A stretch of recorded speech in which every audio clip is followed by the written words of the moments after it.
So friends, इस video का कुल 4 पार्ट है। फर्स्ट पार्ट में आप HCF और LCM दोनों को ज्ञात करना सीखेंगे एक ही साथ। फिर उसके बाद कैसे वर्ग को ज्ञात करें और कैसे घन को फाइंड करें, ये चारों टॉपिक आज की इस वीडियो में आप सीखने वाले हैं। तो वीडियो थोड़ी सी लंबी हो सकती है, पर आपको बहुत ही सिंपल और बहुत ही बेहतरीन तरीका से मैं यहाँ पे सिखा दूंगा। ओके, तो चलिए आज की इस वीडियो को शुरू करते हैं। ध्यान से देखिएगा कैसे चारों चीज़ों को हम ज्ञात करते हैं। ओके, इससे आपकी गणित बहुत ज़्यादा स्ट्रांग हो जाएगी। धीरे धीरे इस तरीके से चीज़ों को आप पढ़ते हुए चलिएगा तो ओके। तो आइए सबसे पहले हम समझते हैं HCF और LCM। ठीक है, तो हमें यहाँ पे दिया हुआ है 12 और 40 का HCF और LCM ज्ञात कीजिए। अच्छा, ये HCF और LCM क्या होता है, थोड़ा ध्यान से समझिएगा। HCF का जो फुल फॉर्म होता है लोवेस्ट कॉमन मल्टीपल। HCF का जो फुल फॉर्म होता है हाईएस्ट कॉमन फैक्टर। ओके, दोनों समझ गए। इसका मतलब highest common factor, lowest common multiple. HCF को हम लोग हिंदी में मस्सा बोलते हैं, महत्तम समापवर्तक, तो आप इसे मस्सा बोलते हैं। LCM को तो हम लोग लस्सा बोलते हैं, लघुत्तम समापवर्तक, तो मस्सा लस्सा इसी को बोलते हैं। अब हमारे पास सवाल है कि 12 और 40 का HCF और LCM क्या होगा और दोनों को एक साथ कैसे ज्ञात करेंगे, ध्यान से समझिएगा। तो आपको पास जो ये नंबर दिया हुआ है 12, तो आपको पहले 12 को एक तरफ लिख देना है। उसके बाद एक तरफ जो 40 दिया हुआ है इसको आपको एक तरफ लिख देना है। बस दोनों को आपको तोड़ देना है, अलग अलग इसका गुणनखंड ज्ञात कर देना है, प्राइम फैक्टर। ओके, तो बताओ कि अगर हम इसका गुणनखंड लगाएंगे तो 12 ये कितना से कटेगा, 2 से कटेगा, 2 छक्के 12, फिर 2 से कटेगा, 2 तिया 6, फिर 3 से 3 एकम 3। अब तो ये नहीं कटेगा ना, आ रही है समझ में बात? बिल्कुल। अगर 40 को कहे तो ये 2 से कटेगा, 20 दूना 40, यानी 40 के आधा 20 होता है, फिर 2 से 10, फिर 2 से 5। हमने इतना सबसे पहले जो भी नंबर दिया रहे, ये तो छोटा एग्जाम्पल मैं लेकर बता रहा हूँ, इसलिए कि आपको थोड़ा पहले कॉन्सेप्ट समझ में आ जाए कि किस कॉन्सेप्ट के द्वारा HCF और LCM हम ज्ञात कर सकते हैं। अब यहाँ पे हमने जब तोड़ लिया तो अगला प्रोसेस क्या होगी कि आप 12 को क्या लिख सकते हैं, तो 12 को लिख सकते हैं 2 गुना 2 गुना 3, 2 गुना 2 गुना 3।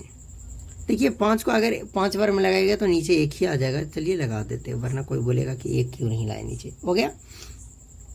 40 को आप क्या लिख सकते हो, तो 40 को हम लिख सकते हैं 2 गुना 2 गुना 2 गुना 5, 2 गुना 2 गुना 2 गुना 5 हमने लिख दिया। तो कहोगे कि क्या 1 को नहीं लिखना है, तो बिल्कुल काहेला 1 को लिखिएगा। आपको पता होगा कि किसी भी नंबर में अगर हम 1 से गुना करते हैं तो वही आता है, कोई फ़र्क नहीं पड़ता है। अब देखिए लिखना कैसे है, यहाँ पे मैं लिख देता हूँ। आपको लिखना HCF, किसका किसका HCF निकाल रहे हैं, तो यहाँ पे नंबर दिया हुआ 12 और 40 का, तो HCF सिर्फ HCF बराबर लिख सकते हो, या HCF ऐसे कोष्ट करके 12 और 40 एंड मतलब उस तरीके से हो गया 40। अब HCF क्या होगा, थोड़ा ध्यान से समझिएगा। अब HCF वही नंबर होगा जो दोनों में कॉमन हो, क्या हो, जो दोनों में मिलेगा वही आपका HCF होगा। तो देखिए यहाँ से 2 अगर हम बात करें तो इसमें 1 2 मिल गया।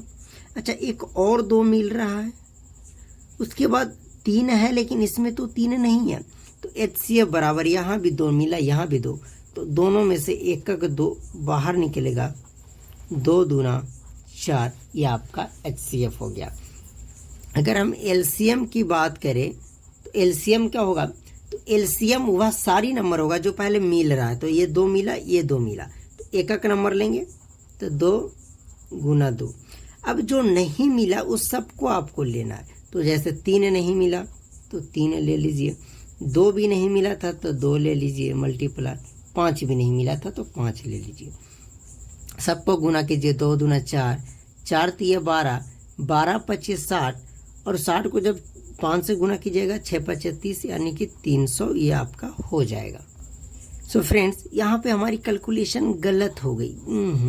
देखिए 2 दूना 4, 4 तिया 12 और 12 दूना 24 और 24 × 25 से 120 होता है मेरे साथियों।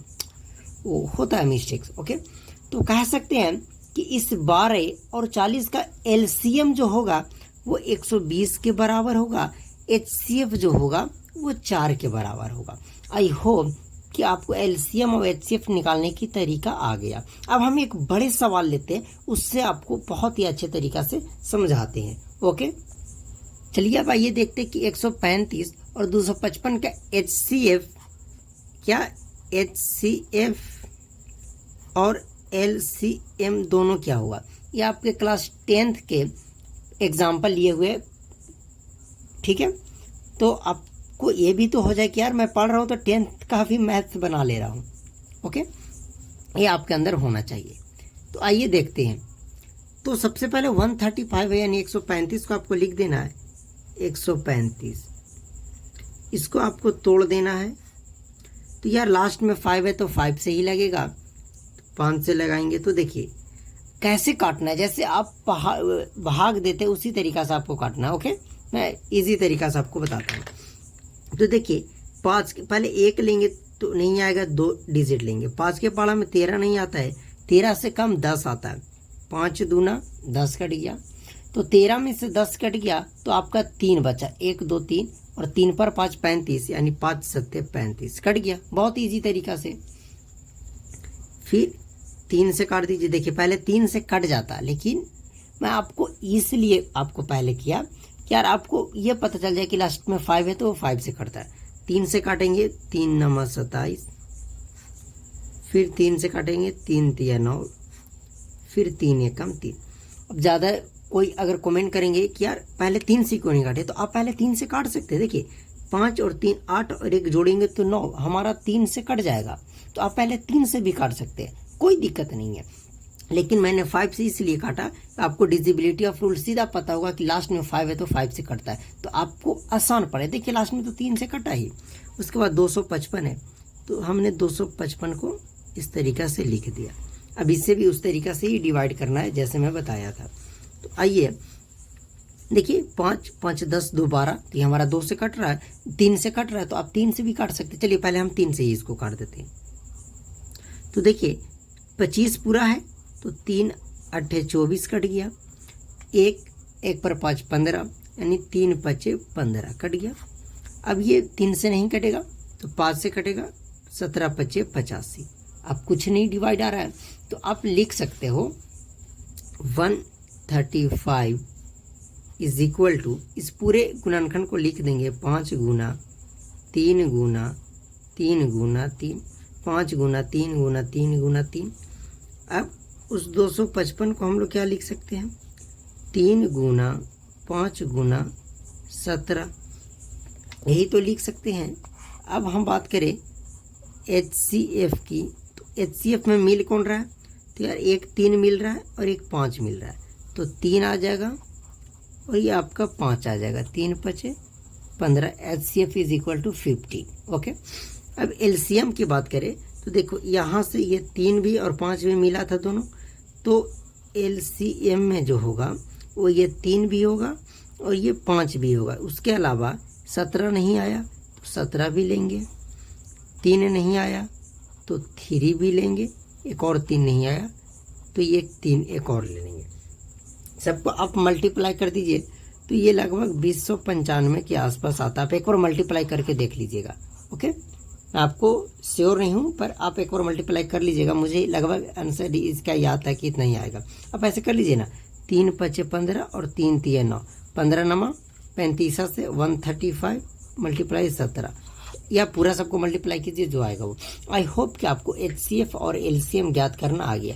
अब आइए हम सीखते हैं कि वर्गमूल, वर्ग और घन कैसे ज्ञात करते हैं। ओके, तो आइए टाइम वेस्ट ना करते हुए मैं आपको दोनों एक ही बार सिखाता हूँ। एक तरफ वर्ग सिखा देता हूँ, ओके, और दूसरी तरफ घन सिखा देता हूँ। वर्ग का जो सिंबल होता है वो जैसे इस तरीक़ा से कोई नंबर है उसके ऊपर 2 होता है घन का जो सिंबल होता है वो इस तरीक़े से किसी नंबर के ऊपर 3 होता है।